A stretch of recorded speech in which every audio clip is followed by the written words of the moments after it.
and staff scientists at Steward Observatory, MMT, LPL, and optics. Or we would like to be, at least. If you are part of any of those departments and would like to help us organize, please let us know. So I'm Lily Whitler. I'm a PhD student at Steward Observatory. I'm going to volunteer all of the co-organizers to raise their hands and tell them that if any of you would like to come talk to us during intermission after the show about space, please do so. We would love to. So as you probably heard, we are right next to very active train tracks, and we seem to have a lot of train friends tonight. So in the case that one comes by and blows its horn loud enough that we cannot hear the speaker will pause, and in the interim, we will all raise our glasses to the train and toast it and say choo-choo. And then wait for it to pass and hope it doesn't take too long. What else? So this will be a show that consists of two approximately 20-minute talks interspersed with a 20-minute intermission. So during that intermission, feel free to go up to the bar, take a restroom break, and please make sure to tip your bartender. Borderlands has been very kind to host us for the past nearly 10 years. So we also have a merch table over here. We have stickers, magnets, some various other space-related things that we would love to share with you. What else? Have I gotten through all of this? I believe I have. Oh, do you have a trivia question in your talk? Okay, so our speakers will have multiple choice trivia questions in which you are welcome to raise your hands and shout and give your best guess at an answer. And if you are interested, if you have answered the trivia question correctly and are the first to do so, feel free to come up to us and get a free item of our merch. Usually a sticker or magnet. So without further ado, I will let our first speaker take it away, Steward graduate student Sóley Hyman, who will be talking to us about chaos.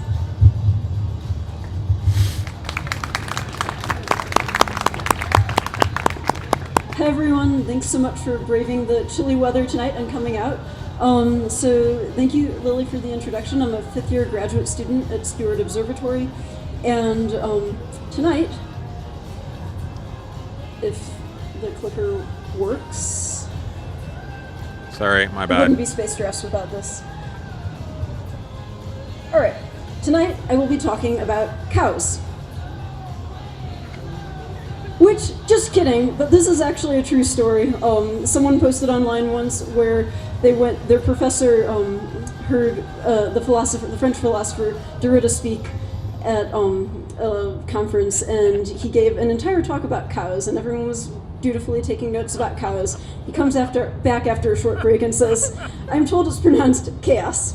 So, take two. We're talking about chaos. So some words in kind of everyday colloquial speak that you might associate with the term are randomness, confusion, disorganization, unpredictability. If we go to thesaurus.com, this projector is very grainy, but some of the words you get are anarchy, disarray, pandemonium. If we go to Merriam-Webster, you get similar things. I can't even myself read, or you get a state of utter confusion, something that's run primarily by chance. You go down the list, and eventually you get to one definition that's kind of sort of similar to what we expect as scientists, or what we use in science, which says the inherent unpredictability in the behavior of a complex natural system, such as the atmosphere, boiling water, or a beating heart. And this is closer to what we actually think in terms of chaos theory, but is not exactly accurate, and there's more subtlety into that. But before we get to exactly what chaos is, I'm going to tell you a little bit of story and start with some of the history of how the field was founded, because it's actually a very modern field, and it dates back to the advent of larger computers that you could actually start doing calculations with. And it all started with weather. And so, of course, this is like a KVOA 10-day forecast for Tucson this week. And looking out 10 days from now, we don't necessarily trust what they're saying, because forecasts change all the time, they can be unpredictable, and this was a big question for a lot of people over many years, because in astronomy, we can have very accurate predictions of positions of planets and comets, and these are all still predictions, but we have laws that govern the motion of celestial bodies. So why don't we have, a law, we've got the laws of physics, why don't we have that for the atmosphere? So this is something that Edward Norton Lorentz was wondering as well, and he started off actually in mathematics. He went to Dartmouth for his undergraduate and his BA, and Harvard for his master's in the late 1930s, early 1940s. And then during World War II, he started doing forecasting during the war, so weather forecasting, got into meteorology. And after the war, he was still fascinated by predicting weather and trying to understand how we can do very, very long-term predictions, because that's something that should be able to be done. At least that's what people thought back then. So in 1961, he was using an old Royal McBee LGP-30 computer at MIT and was running these simulations of 12 parameters, so kind of a simple model of the atmosphere, but it still was getting similar behaviors to what we see in our atmosphere, just on Earth. And what he was noticing was things were repeating, but not exactly the same, and these big changes that kind of reflected what we see in our atmosphere every day today. And then he wanted to study a particular section of one of those simulations. So instead of running it all the way back from the start, he took a shortcut and started it midway through. Now what he did when he started it midway through is he wrote down the numbers where he wanted to start it at, but he rounded them. And this might be something we're all familiar with in middle school or high school or college math, where you have significant figures and you round things off. And in math and physics, we generally expect things to have similar behavior, maybe slight small error from what the original numbers were. But what Edward Lorenz found was something that looked like this. And so basically he started with almost identical starting values. So, they're off by, 3 significant figures versus 6 significant figures. So that's like 0.506 versus 0.506123 or something like that. And he saw this wildly diverging behavior where all of a sudden the atmospheric model is not behaving anything like how he started. And this was the beginning of chaos theory. And so basically you have these, chaos, there are a lot of different factors that go into it, but one of the key factors of it is that small differences in starting values can cause very wide differences in behavior long term. But the problem is chaos is actually very difficult to define, and many people who study chaos may not agree on the exact definition of it. But there are several principles that people do agree on. This is a lovely quote from Edward Lorenz about chaos. It's a little bit poetic, but it says, "Chaos, when the present determines the future, but the approximate present does not approximately determine the future." So what he's basically saying here is chaos is predictable with an asterisk, assuming you know all of the initial conditions to infinite precision and accuracy. And so if you take a simulation on a computer of a chaotic system and you use the exact same values every time, you should know what's going to happen. But in everyday life, there are measurement errors. Even in quantum mechanics, we can't measure things exactly due to principles of quantum mechanics. And so we never know the exact initial conditions of the system. And so this is why weather is so hard to predict, among other factors. But another thing is that chaos is not randomness. So this is something we colloquially will say, oh, it's chaotic, or that whole room is chaotic, and mean that it's random. But in science, this is random. So you can take a random number generator and generate a series of numbers, and then use that very same random number generator and start again, and get something that looks completely different. Now, if you have something chaotic, I ran this time series on my computer, I've run it like 20 times in a row, you will always get this behavior when you start with the same values. And the other thing about chaos is you actually have patterns that you see in it, preferred and forbidden patterns that you'll see repeating. And so this is an example. You can see these red boxes over this yellow squiggly line, and they're highlighting these repeated, very similar looking patterns. We get a spike, and then a large drop, and then another couple small spikes as it rises again. So that's one thing about chaos. Another thing, and those patterns, I should mention, also have a relation to fractals. I'm not going to get into that tonight, but if you're interested in that, definitely look it up. It's very beautiful. It's very fascinating. The other thing, and this kind of ties into what Edward Lorenz was doing with his simulations, is that the initial conditions, what you're starting with in a chaotic system, are very, very important, and it's very sensitive to that. So small differences in the starting positions can cause very large overall effects and different behaviors over time. And you might have heard this. This is a little bit similar to the butterfly effect. People often use this synonymously. The butterfly effect, for those who aren't familiar with, there have been some movies about it, but the general principle is a butterfly flapping its wings in some faraway place, like the Amazon or something, could cause a tornado in Texas because you get this kind of chain reaction. But that's a chain reaction that is different than sensitivity to initial conditions.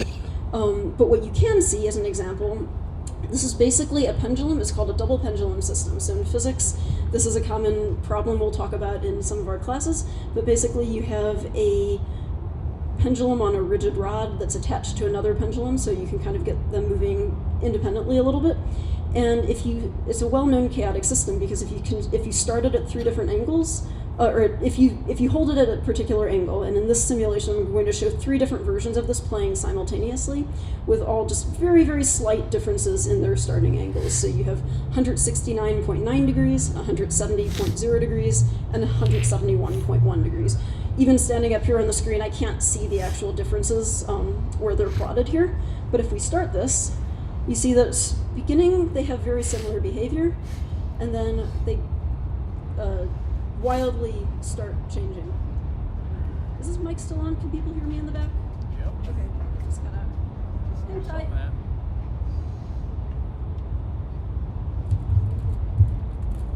Testing. There you go. Okay, woo! All right, enjoying the beauty of the double pendulum system, which is a chaotic system. All right, another thing that chaotic systems will do is they'll fill the allowed space with kind of the dense population of the orbits or trajectories that they can do. And so on the right here, we've got another double pendulum system with a different starting angle. And if we release it and let it go for 10 seconds, this is the path that this lower mass traces out. And of course, there's an allowed region for this because the pendulum only has a fixed length and it has a center position. So it'll trace out a circle, and we'll see that if we allow it to continue for 100 seconds, it starts populating that. And after 1,000 seconds, we see that the allowed space is almost entirely populated by that orbit, or by the trajectory of the second mass of the double pendulum. All right, first trivia question. Which is never a chaotic system? So A, radiostatic, B, a leaky faucet, like you might find in your kitchen, C, boiling water, D, predator and prey populations, or E, an asteroid orbit. I think E? So E is not correct. Asteroid orbits can be chaotic. I think I saw you. A, radiostatic. A is correct. So radiostatic by definition is white noise. So that's what you'll hear, that hissing on your radio. But what I'm trying to hit home with this is that chaotic systems are everywhere. They're in everyday life. Other examples of systems, we've got convection and boiling water. So that a couple examples from that previous slide. The convection, you get turbulence in the water. The turbulence is almost always chaotic. And you get that from these rising hot cells mixing with the cold cells, and sometimes they'll overshoot as they rise and then cool, and then you get all this turbulence behavior. Leaky faucets, they're not always chaotic, but if you adjust the flow rate just enough in your house faucet, you can get a chaotic pattern of drips from the faucet. Predator-prey relationships. So you might remember from school hearing about the classic snowshoe hare and lynx, or there can also sometimes are like rabbits and wolves. And these are often considered periodic systems or very regular systems, but if you change the carrying capacity of the environment, so like how much life that particular ecosystem can support, the birth and death rates of the different animals in this ecosystem, you can get chaotic patterns in the predator and prey populations.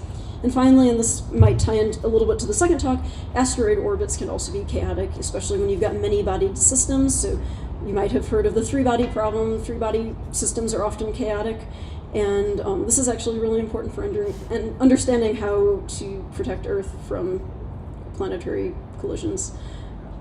But what I'm interested in, my main focus of research, is galaxy evolution. And so this is just kind of sampling of a bunch of different beautiful spiral galaxies as seen through Hubble. And what we see in many of them are spiral arms, bulges, those kind of bright central cores, and you can also see bars, which are elongated bulges. They kind of look like footballs. And in galaxy dynamics, we're trying to understand what causes and what forms these structures. And there are kind of two main channels of galaxy evolution that we generally think of. The first one are external processes. So this is kind of the classic scenario where you've got two galaxies or multiple galaxies colliding and merging. The gas is being stripped, you're getting all of these gravitational interactions that create these wacky shapes, and overall can very quickly, in a galactic timescale, change the morphology of a galaxy. On the other hand, and this is maybe less talked about in popular culture, or just popular science and everyday life, are internal processes of galaxies. And so when a galaxy by itself, in a simulation, it will still evolve. And I'll show an example of that in this next slide. But basically, just for context, you don't really need to pay too much attention to the plots on the orange stuff on the right. That's dark matter. But on the left, these are the stars in this simulation. And if you notice, you get these spiral arms evolving, and eventually we're going to get a bar in the center of the galaxy evolving. This is looking top down, and on the bottom we're looking at edge on. And we're seeing these features. There's no external force happening to this galaxy. Someone created, this is from Mikado and Athanasula 2010, a research paper, but there's no external force going on to this galaxy besides just creating the physical parameters of a galaxy in this simulation and letting it evolve over time. There's no mergers, and so we've seen this bar form, and we also see on the bottom there a kind of X-shaped feature in the galaxy halo at the center, and this is called a boxy peanut X feature in spiral galaxies or disky galaxies. And so understanding why these features form is really crucial. And this ties into understanding this internal evolution of galaxies, and bars and spirals are typically considered to be big drivers of this. But the caveat is that these processes are generally slower than external processes of galaxies formation, so those big dramatic galaxy mergers. But chaos may be able to help speed things up if it's present in these galaxy simulations, which we're starting to think might be the case, because in a lot of galaxy simulations we're seeing faster internal evolution than can be explained by these kind of traditional resonances or things driven by bars and spirals alone. And so understanding what role chaos plays is really crucial. But another caveat, chaos is really difficult to identify in data.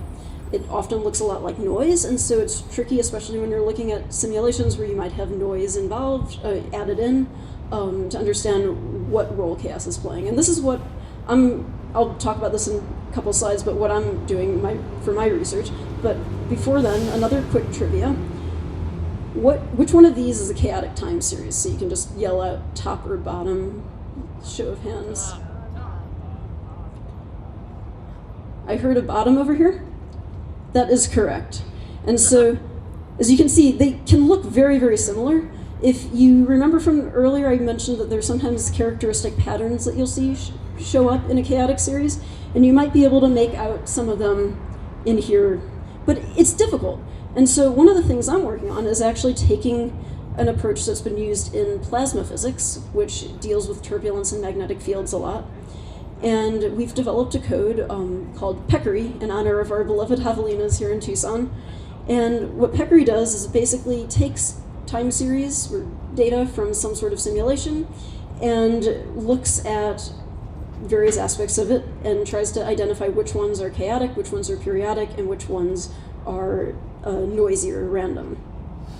And this is the first time it's been used in astronomy, so we're, this is kind of brand new, and we're learning how to apply this to galaxy simulations. But just for those who are interested, give a quick overview of actually how this works, because there are other methods for identifying chaos out there, but a lot of them you need to run some comparison orbit. So like what I showed you with that double pendulum where you have 3 different starting points and see how quickly they diverge, that's typically called Lyapunov exponents.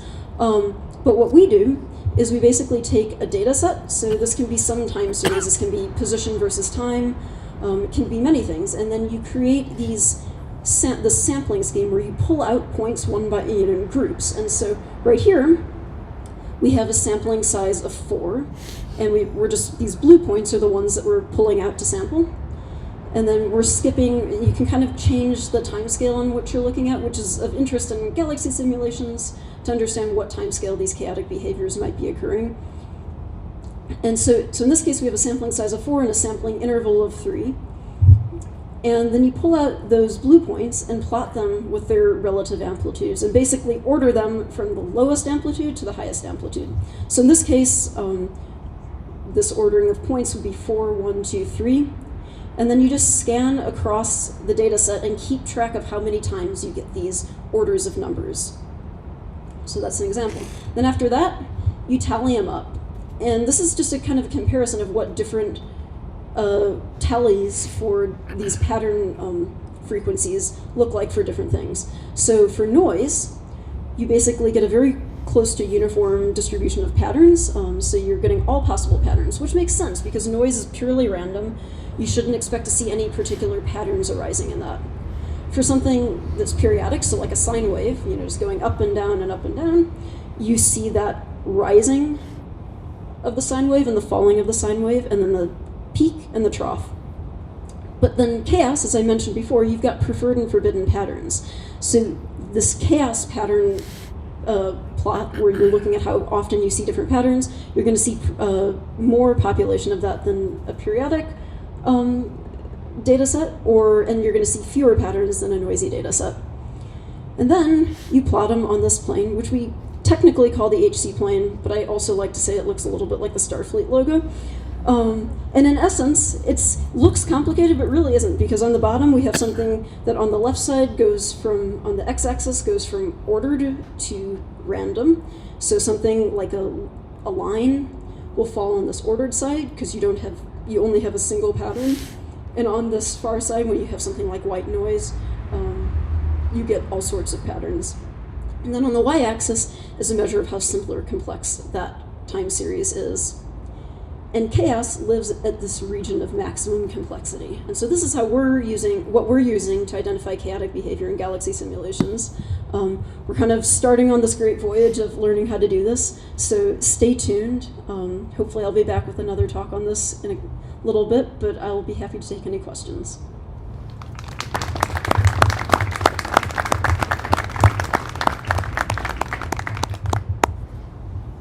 Yes? Forbidden pattern. So what do I mean by a forbidden pattern? So there are regions where you'll see those preferred patterns where I showed you those kind of like characteristic behaviors that look similar at irregular periods. www.zooniverse.org. But they don't repeat with any frequency, predictable frequency. But they're also in the sense of peccary. Right. When you're looking for And these patterns and time series, you'll see gaps. And if I go back a tiny bit. You're in the mic, so that's... Okay, I won't go back. But if you look at these plots of how frequently you see different patterns, you'll see these big gaps of patterns that you don't see at all. And so something like the double pendulum, you'll see kind of certain overall characteristic things where it's moving up and down, but you might not see like a big side to side. Yeah. Yes? What is the full form of peccary? Well, in good astronomy tradition, I tried to make it as forced as possible, and it's very jargony. So it stands for permutation entropy and statistical complexity analysis in astrophysics. What? Let's talk after. All right. Any other questions?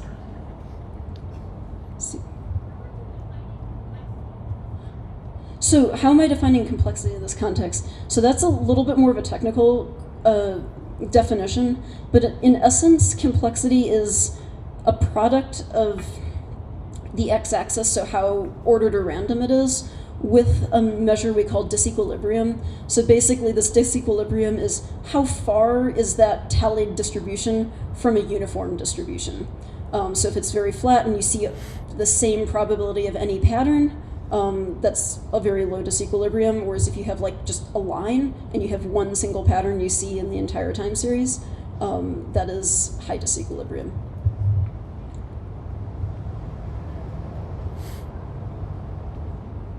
If there are no other questions, I will turn it back to Lily.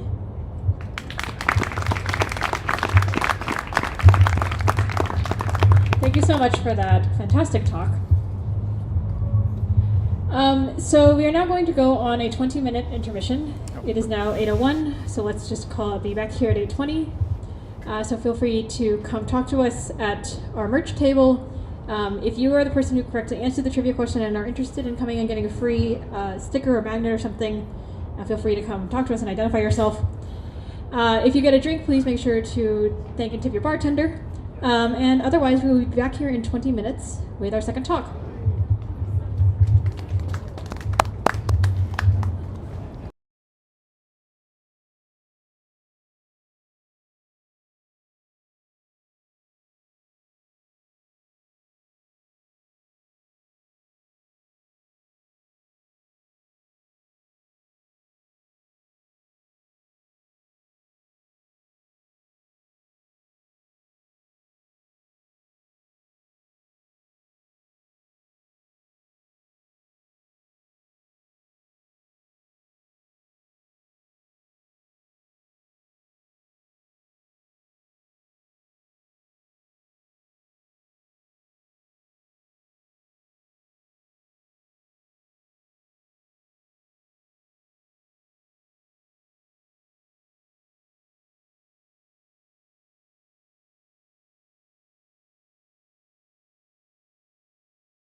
Welcome back from intermission.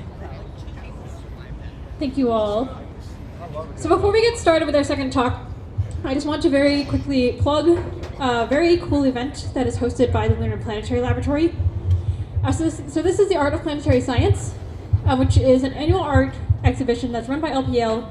It's always space themed, and this year the theme is 50 Years of Discovery and Mystery on Mars, which invites artists to reflect on the exploration of Mars, starting with the Viking 1 lander, and or how this knowledge has expanded our understanding of other worlds. So artists are encouraged to submit art of pretty much any media, so visual, audio, and or written art, in up to 3 categories, which are fine art, data art, and theme art. This QR code is probably not going to work on our incredibly low resolution projector, but if you are interested in submitting a piece of art to this exhibition, they will be taking submissions until December 23rd of this year. And feel free to come up and talk to us after to scan this QR code or get this URL of how you can go about doing that. And then the exhibition will be in late February, February 21st to the 23rd next year. So even if you do not feel like you want to submit a piece of art, I highly encourage you to go attend this exhibition when it is happening. So without further ado, we will have our second speaker as soon as we get these slides up. So our second speaker is the director of the Catalina Sky Survey, Carson Fuls, who will be talking to us about how the Catalina Sky Survey does planetary defense. As soon as we get these slides up, I'm going to just, I suppose, continue vamping until we do so. Okay, cool. Welcome, Carson.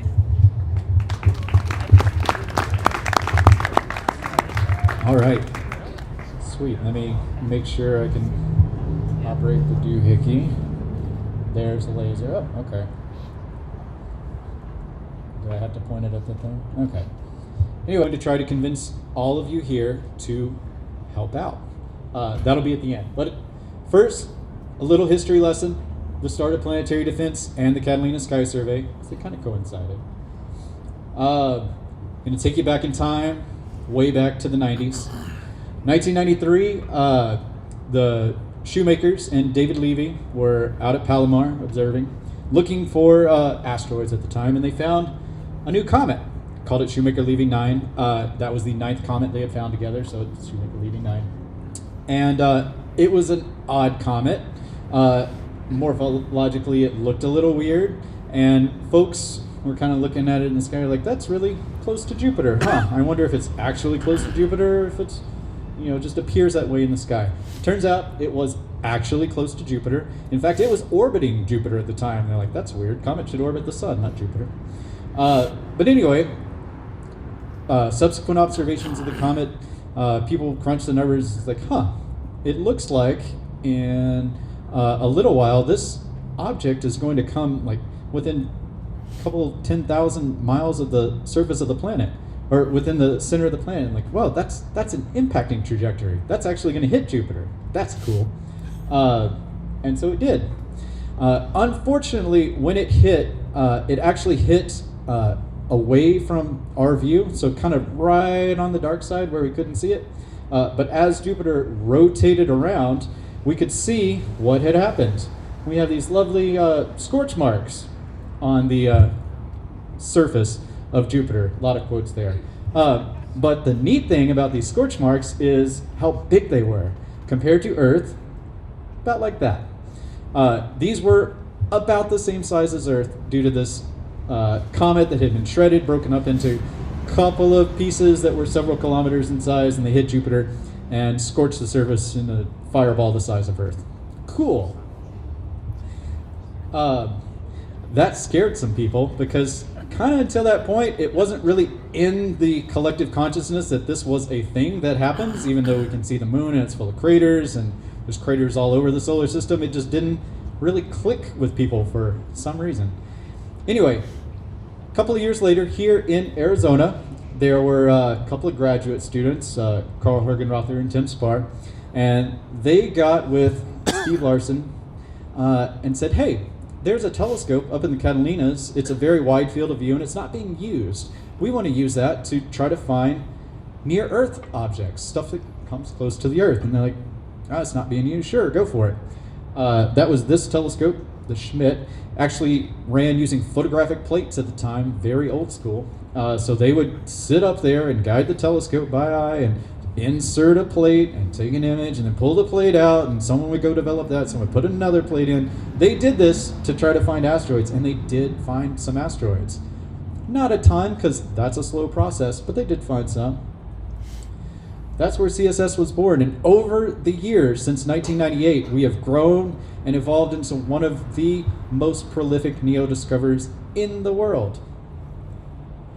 So, NEOs, near-Earth objects.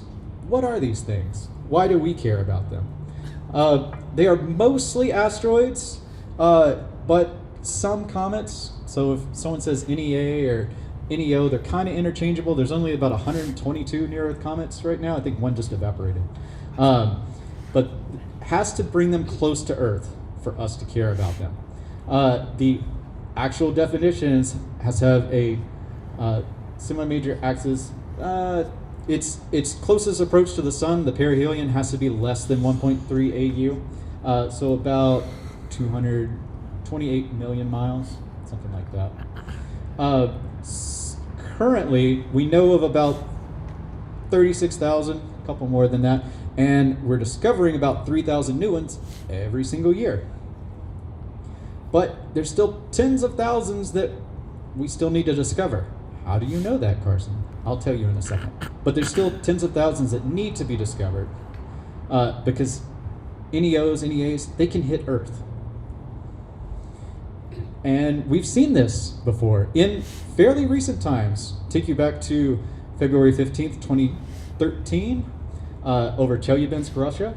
Now, this was an object, I'm sure all of y'all have seen the dash cam videos from Russia, where folks are like, that's a weird cloud up in the sky, and they're kind of following it, and then boom, then it shakes them, shatters windows. That was from a 20 meter, so about 66 feet in diameter sized object. It did not hit the planet, it actually exploded in the atmosphere, and what caused all the damage, all the broken windows and building facades falling down, was actually the shock wave from that. About 500 kilotons of TNT. 1,200 people were injured, no fatalities, amazing. But that shows that, yeah, these things can hit, happens. Another one, a little closer to home, is up in northern Arizona, Barringer Meteor Crater. That was about 50,000 years ago. This was about a 50-meter object. Now, this one did not explode in the atmosphere, it actually hit the ground. That was a 10 megaton explosion, so quite big. There were no people here at the time, so maybe took out some woolly mammoths, giant ground sloths. But it is probably the most well-preserved impact structure on the face of the Earth today. Got a little quote from Gene Shoemaker. Gene did a lot of work with actually convincing the world at large that there's things that can hit the Earth, and they have hit the Earth before. Maybe we should do something about it. The big event that people live in fear of was the end of the Cretaceous about 66 million years ago. This was a 10 to 15 kilometer size object that impacted on the Yucatan in the Gulf of Mexico. It left a 110-mile crater and was 100 teratons of TNT. That's a lot of bombs. It wiped out about 75% of all plant and animal life on the Earth. We don't actually worry about that. Why don't we worry about that? That was horrific. Well, because that was a really big rock, and fortunately the really big rocks are fairly easy to find because they're big. So I've talked about, like, how do we know there's more we need to find, and why aren't you worried about an asteroid that's going to wipe out the entire Earth tomorrow? Statistics. If you look at the near-Earth asteroid discovery rate, you see that it was kind of flat for a long time. This is the era of film, so people would actually have to load film into their telescope, take images. CCDs come around in the 90s. That is a revolution in how we do astronomy, and it leads to a dramatic increase in the number of all NEO discoveries. However, If you look at this red line, the kilometer-sized objects, that is fairly flat, and it's been flat for a long time. What's that telling us? It's telling us that even though we have more telescopes looking, we're doing a better job of looking, we're not finding more of these large objects, so we can say that we probably found most of them. That's some science speak for uncertainty. Right here, since I'm with the Catalina Sky Survey, I got to point out this is our contribution to it, the green line right there. We've found about 16,000 of the near-Earth asteroids, or approximately 45% of the total. And we've discovered 5 out of the 10 known objects before they impacted the Earth. We just found another one this year, recently. Yeah, it hit just off the Philippines. It was very small though. Just made a really nice shooting star. Those are the ones we like. All right, and because we're out every night looking for near-Earth objects, we don't just find those. We find a lot of other objects in the solar system as well. So not just NEOs. These are the different classes of asteroids in our solar system, going from Atiras, which are completely interior to Earth's orbit all the time, all the way out to distant objects. That'd be your Kuiper Belt TNO objects. And we found a lot of near-Earth objects. We found a decent chunk of the main belt objects as well. We are not at all sensitive to the distant solar system objects because we don't care. They don't come close to Earth. But we don't just do NEOs. We appreciate all asteroids. How do we do that? We use telescopes, all located here around Tucson, and we break it down into 2 classes. We have our survey telescopes. These are big, wide field of view instruments that just look at the night sky and find new stuff. And then we have follow-up telescopes. These are what we use to go re-measure objects that we just found so that we can really, really know their orbit. That's important if we want to be able to tell if they're going to hit the Earth. These are not huge, monstrous LBT-sized telescopes. Our largest survey that we run full-time is 1.5 meter. We also run the Schmidt, still the same one from 1998. That's a 0.7 meter, but it has a huge field of view. For follow-up, we get a decent chunk of time on the 61-inch Kuiper telescope. Use that for follow-up, and we have full-time use of the 1.0 meter telescope. This one is actually right next to this one, and this one is right next to that one, up in the Catalinas. What are our fields of view? Just for the survey telescopes, not for the follow-up ones. Our 0.7 meter prime focus Schmidt has a 19.4 square degree field of view, and that's on a single chip, so there's no chip gaps. It is amazing. That is the full moon 2 scale. If you could look at the moon and not saturate your chip instantly. This one can cover the night sky, so the entire visible night sky here, so not the southern hemisphere because we can't see that, it's below the ground. It takes about 2 nights with a little bit of overlap. So we do north, south, north, south, north, south, over and over and over, surveying the sky. It is really great for discovering bright, fast-moving objects. So these are the smaller objects that are just whipping by Earth, and they're not visible for very long, so the 2-day cadence really helps. Our other telescope, the 1.5 meter or 60-inch, has a much smaller field of view. It's only 5 square degrees, but it can reach much deeper. It can see much dimmer objects, and this one can cover the entire night sky in about a month. It can do a little extra. It depends on weather. If we get a winter storm or something, it's not going to make it through the whole sky. We'll just start back over when the weather clears. But this is what we mainly use for the dim, more distant, but slower moving objects. So these 2 systems complement each other very well. The camera we use, I had to get a pic of that down here in the corner. It is a 10K by 10K CCD. It is beautiful. Its detector is about the size of a postcard. Compare that to the one in your phone. It can detect asteroids 1,000,000 times dimmer, 1,000,000 times dimmer than your eye can see. All right, so use these fancy telescopes. How do you actually find asteroids? Do you put an eyepiece up to it and look and say, oh, there's one, write it down? No. We use the telescope and a camera. This is our process. And this is important because this is what I'm going to ask for help with, so pay attention. Telescope and camera system. We take 4 images of the exact same spot in the sky. they're not back to back, so we'll take one image, then scoot over a little, another image, scoot over a little, another image, so forth and so on, until we take about 10 images, then we go all the way back to the first one, repeat 4 times. Next, we use these big fancy workstations, not a supercomputer, just a bunch of fairly nice computers, and we do the standard image calibration, star field fit, the moving object detection, which is really the secret sauce. Then we can ID all the known asteroids, because they're already known, we don't care about those.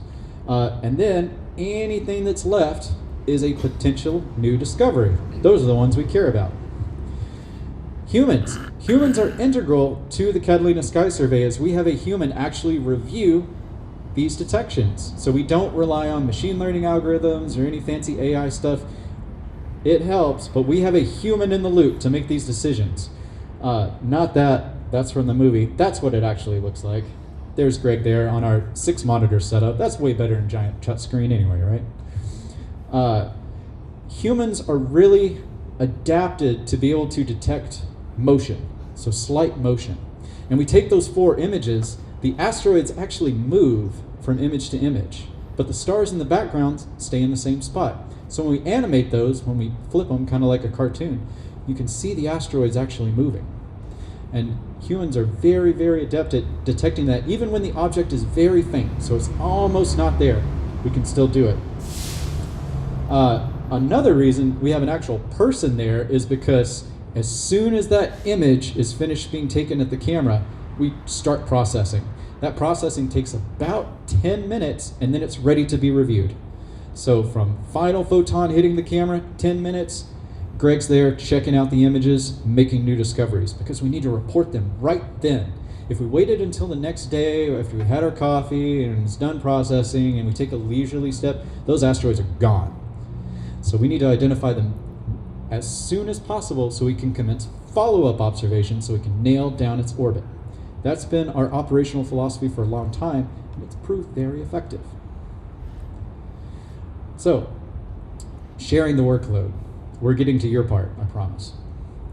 So our observers cover about 200 of those fields each night. It varies. In the summer it's less, in the deep winter it's more, but about 200 fields per night. That means that because the night is only so long and we don't expect our observers to stay awake full 24 hours, they can only review about 22 potential detections from each of those fields, but that's still like 4,000 objects a night. Anyways, we have learned by reviewing those detections that we can detect about 98% of all the objects within those first 22 candidates that we produce from our pipeline. But that means that there's still detections that just we didn't have time to review. Now they're slightly lower confidence, but they still might have objects in them. They just sit there unreviewed. But what can we do? We could give up. We could watch a movie. That's what the kitty's doing. Or we could do something about it. I have a solution. I'm going to ask y'all to help me out with this, and I call it the Daily Minor Planet. Right?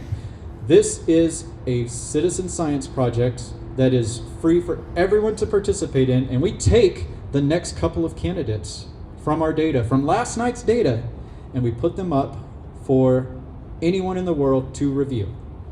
And you make the same decisions that our observers are making when they're on Mount Lemmon. Right? The Daily Minor Planet has been running for about 1.5 years now, so we started last May.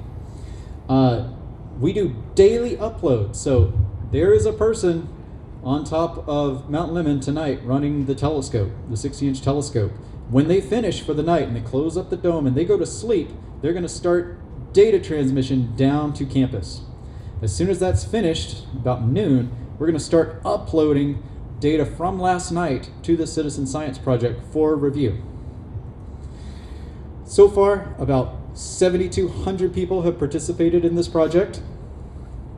And hundreds of these people have identified objects in the data, and if you do, and you want to be included as a measure, we will include your name when we submit this information to the Minor Planet Center. They are the clearinghouse and repository of all the data for all the asteroids and comets in our solar system. So we want people to be recognized for their contribution. So far, they have identified around 3,700 main belt asteroids. So these have been identified, measured, and reported to the MPC, including the people who wish to be included as measurers. And they've also discovered 3 new NEOs themselves. These would have been either never discovered or potentially discovered way in the future, but this project was able to discover them. All right. So I want y'all all to try out this program. To try it out, I'm going to give y'all some examples of what you're going to look at, what you're really going to have to train your eyes on. Sound good? Excellent. Oh no! No! All right, that's a better one. This is a real object. This was from the project and they identified it. What are we looking at? The resolution's not great on this projector, I'm sorry. But notice that the stars in the background just staying in the same spot. But there's this little streak indicated by the circle. That is a NEO that was missed in our data until the citizen scientists here identified it and said, hey, I think that one's real. They're right. Oh look, there's a little extra asteroid. Bonus asteroid. Look at another one. This one makes a nice little streak. It's consistent in each image. Right? Do you think you could identify these in images? Yes, no, maybe so? Yeah, of course you can. Here's another. I'm going to give you all examples and I expect you to be perfectly competent. This one's pretty faint too. Notice again, there's not a star there. There's not a star there. There's not a star there. Just one of the circles. Ooh, that's a faint one. That was a tough one. That'd be tough for a real observer. One more. Oh, that's another good one. That one almost touched that star. All right, demo time. Time for the website. We're going to do some of these live science, real discovery, right now. Oh, thank you. Yeah.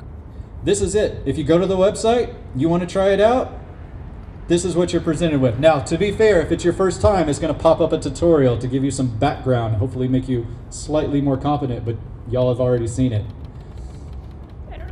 This is a candidate. It's shrinking. Sorry, I don't actually know if that's important, but... All right.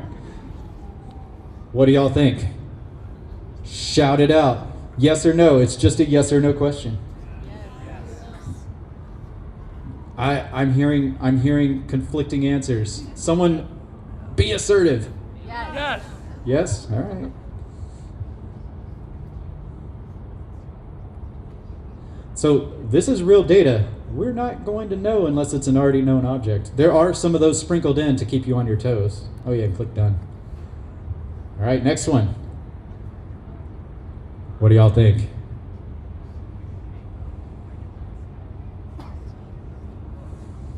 Kind of hard to see with the crummy resolution.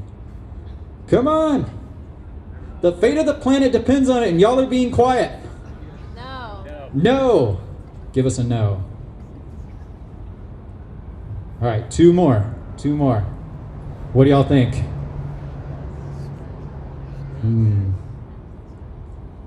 First one looks kind of like some wavy stuff. That's a flat field artifact. What do y'all think? Fringing. No. Give us a no. Oh, I feel like a game show host. This is great. I could do this all night. All right, last one. This was our last chance. What do y'all think? No. Doesn't look it. Give us a no. All right. I promise you I could literally do this all night because I have a lot before. All right. That's enough of the practice. If y'all enjoyed that, which I did, you can do this at home. You can do it on your phone. Just go to a web browser and you can do this. Y'all like to doom scroll? Do some real doom scrolling. No. All right. back to the presentation, Maestro. That's not one.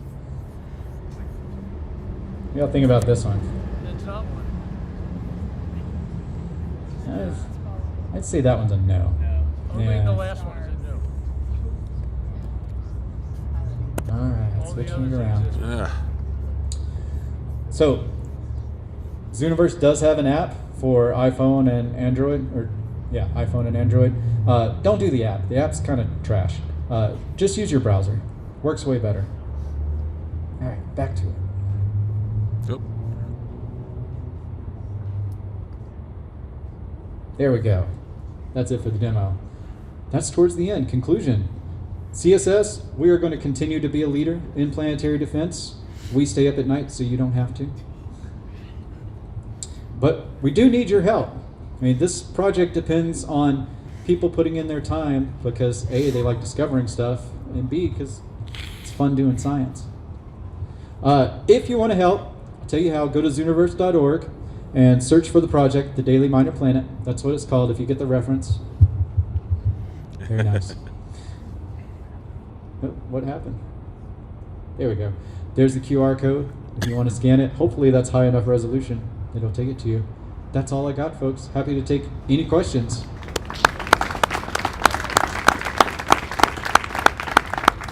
Little mini one. Yes. What about missing the southern hemisphere objects, and what about missing daytime versus nighttime objects? And finally, how do you anticipate Reuben and Roman will impact your survey? All right, I have the memory like a goldfish. So first one, what about the southern hemisphere? We actually did operate a smaller 0.5 meter Schmidt telescope down in Australia for several years until the currency exchange rate just didn't work out for the project. It wasn't economically feasible with our grant. Fortunately, there's a big new survey coming online in the southern hemisphere called LSST. They will probably be a great source of pre-covery because their cadence, the time that they revisit the same field is not good for near-Earth objects. So they will probably make a splash in the distant outer solar system, but for very close objects, you need a much faster cadence than that. There are other surveys working to come online in the southern hemisphere, which are NEO targeted surveys. So that will help. And there's also the Atlas project has some in South Africa. So daytime coverage. There's not much we can do in the daytime because our telescopes don't work then. However, there is the NEO Surveyor mission, which is going to send a spacecraft out to L1, which can kind of look a little more interior to Earth's orbit than we can usually look. However, that's still not directly at the sun. For that, there's not much we can do. It is an issue because the Chelyabinsk impactor came, you saw it impacted during the day. That's because it came from the direction of the sun. Now we did go back when that happened and review our previous data to see could we ever have detected it, based on a guess of the orbit, from dash cam video basically. No, we were never taking images where it would have been detected. Finally, what was the last one? Dang it, told you, goldfish. I said daytime versus nighttime, and southern versus northern hemisphere, and finally the impact. But you answered everything. Oh, perfect. Reuben and Roman. Reuben and Roman, the spacecraft. I don't know as much about Roman. I know it's very wide field of view, but what really matters with discovery of near-Earth objects is cadence. How fast can you get that data? How fast can you report it where someone else can follow it up to do targeted observations? Because otherwise, it's gone. So those are probably going to be great sources of pre-covery observations. So that's when we discover an object and then we look back in data archives to see, well, did any other telescope ever happen to image where this object was?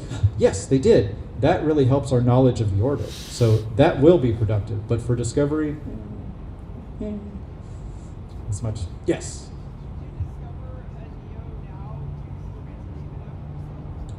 If you discover a NEO now, do you get to name it after yourself? No, not NEOs. Those have tighter naming regulations. They must be named for mythological figures. No naming NEOs after your ex. sorry. Yes. There's a lot of sensationalism in the media when it comes to near-Earth objects. Absolutely. And so I have like a two-part question. One, do you think that is a positive or negative thing? And secondly, can you tell us the truth about Apophis?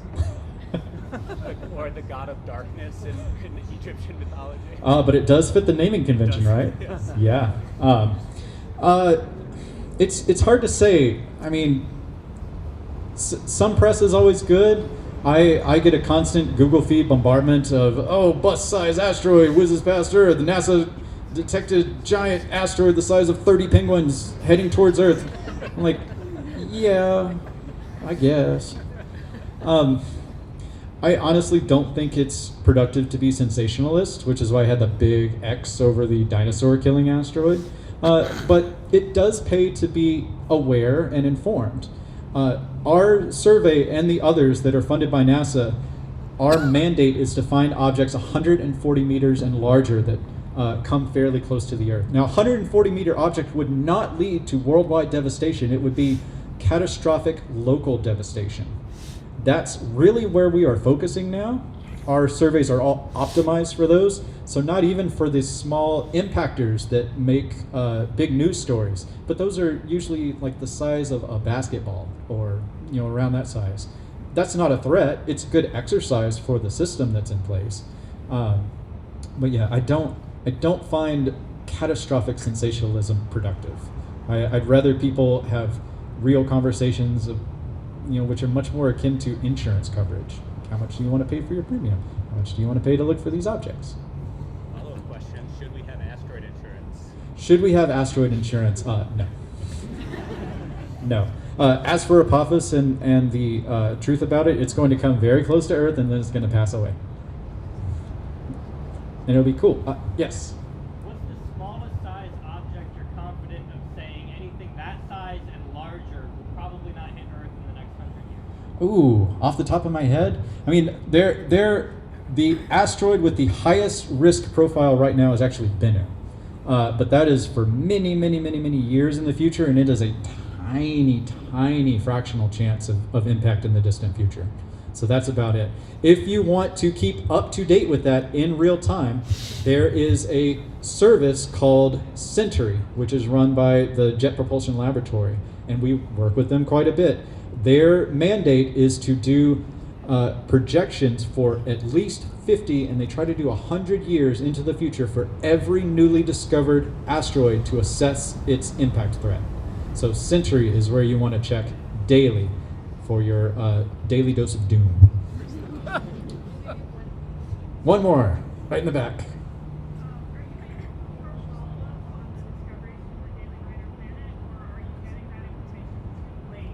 Oh, excellent question. So the Daily Minor Planet has actually submitted around 80 potential NEOs, but because it takes a day or so to get follow-up, to be alerted that it's been discovered, a lot of those have been unrecovered. We don't like to say lost, they're not lost. They're just unrecovered.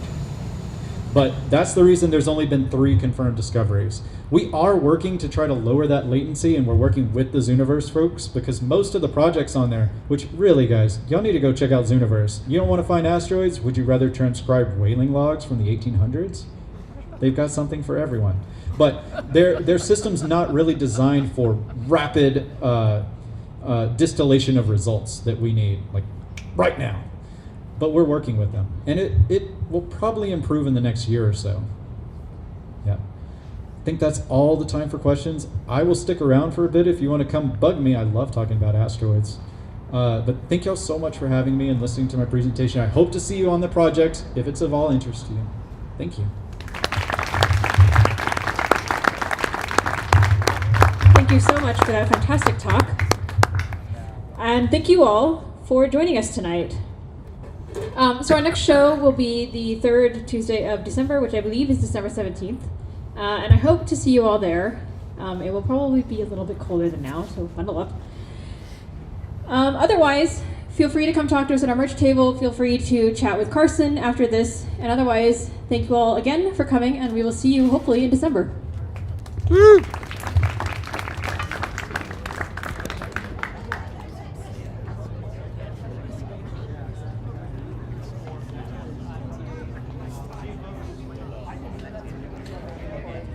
Oh, the camera cut out. Right at the end. Well, I guess that was decent timing. I suppose we're gonna end. Well, I don't know when it cut out because the stupid PowerPoint covered my screen. Well. All right, so what do I do? Stop streaming and